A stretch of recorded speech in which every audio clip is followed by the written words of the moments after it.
میں آپ سے کچھ تلخ سوالات کروں گا. تلخ سوال کریں تو تھوڑی سی کرواہٹ ہم ادھر جواب میں بھی آ سکتی ہے. شیعہ کا آغاز کب ہوا, اس کی تاریخ کیا ہے؟ آپ نے کہا کہ یہ خلفائے راشدین کے دور میں ایک خنجر ہے جو اسلام کی پیٹھ میں گھونپا گیا ہے. اس طرح لوگ کہتے ہیں.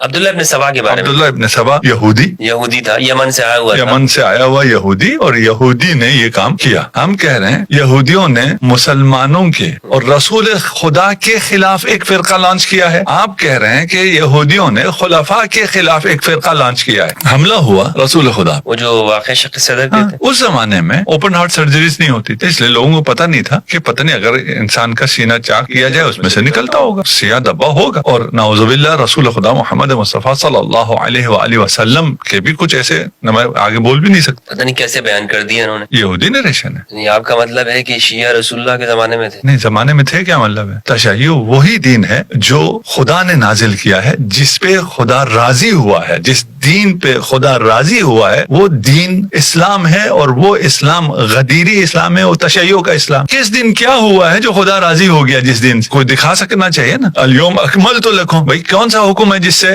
اسلام کامل ہو گیا؟ ورضیت لکم الاسلام دینا. اسلام حج کے موقع پہ نازل ہوئی ہے نا, تو حج کرنے سے خدا راضی ہو گیا دین سے. حج کے احکام پہلے آئے ہوئے, وہ حجۃ الوداع آخری حج. کوئی چیز آئی ہے نا کب سے ہے کا بحث ہمارے لیے ہے ہی نہیں ہے. آپ کو بنی ہاشم کے جہاں جہاں دشمن ملیں گے ان کے تانے بانے آپ کو یہود سے ملیں گے کہ عبداللہ ابن سبا سے شیعوں نے کون کون سا عقیدہ لیا ہے, اس کی سند دو, الزام نہیں. ابی ہریرہ رسول خدا سے نہیں, کعب احبار سے روایت کرتا تھا, اور یہ بتاتا نہیں تھا کہ میں کعب احبار سے کر رہا ہوں. ہم تو یہ سمجھ رہے ہیں رسول خدا سے روایت ہو رہی ہے. ابھی ہریرہ روایت کر رہے ہیں تو رسول خدا سے ہونی چاہیے. ہم نے دین صحابوں سے لیا ہے, ہمیں اب نظر آ رہا ہے صحابہ نے دین کہاں سے لیا ہے, اور اس کا جو مقام ہے کعب الاحبار کا, اور وہ خلیفہ ثانی کے دور میں کس مقام پر تھا, اس کا کیا دور تھا, اس کے بعد بھی اس کا کیا دور رہا بنی امیہ کے زمانے میں. ابھی سرچ کریں, ٹھیک ہے, نام لکھیں آ جائے گا. ایک اہل سنت بہت اچھے محقق ہیں, ان سے میں نے پوچھا کہ بھئی یہ آپ نے سبی عین تمر کے بارے میں سنا ہے؟ تو یہ کھجور میں نے کبھی نہیں کھائی ہے.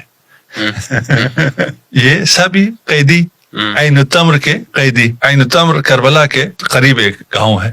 اس کو اگر سرچ کر لیں تو بہت کچھ نکل آئے گا, یہودیوں نے کیا بنایا ہے اور کیسے بنایا ہے. یہ جو سبایا تھے 40 بچے تھے جنہوں نے سر منڈوایا ہوا تھا, انہیں قرآن کا بھی اور آسمانی کتابوں کا بھی علم دیا گیا تھا, تیار کیا ہوا تھا. یہ 40 بچے ہیں جسے خالد بن ولید نے جب حملہ کیا, فتح کیا, وہاں ایک صومعہ میں یہ ایک کمرے میں بند تھے. یہ وہاں پکڑے گئے جنہیں اسلام کے خلاف 40 یہودی بچوں کو تیار کیا ہوا تھا, فلی لوڈڈ. کہاں گئے؟ یہ سب مدینہ آتے ہیں, وہاں یہ اسٹریٹجک پلانٹ ہوتے ہیں. اس کے بعد یہ 40 کے 40 اور ان کی اولاد, اگر آپ یہ ورژن دیکھیں تو یہ سب سے نمایاں یہی لوگ ہیں. سارا دین انہی سے لیا ہے, ان یہودیوں سے لیا. 1 2 3 4 5 6 سے نہیں, 40 یہودیوں سے جو سارا دین لیا ہے, وہ ورژن ہمیں کہتا ہے تم نے یہودیوں سے دین لیا ہے. اچھا, اب میں کیا کروں؟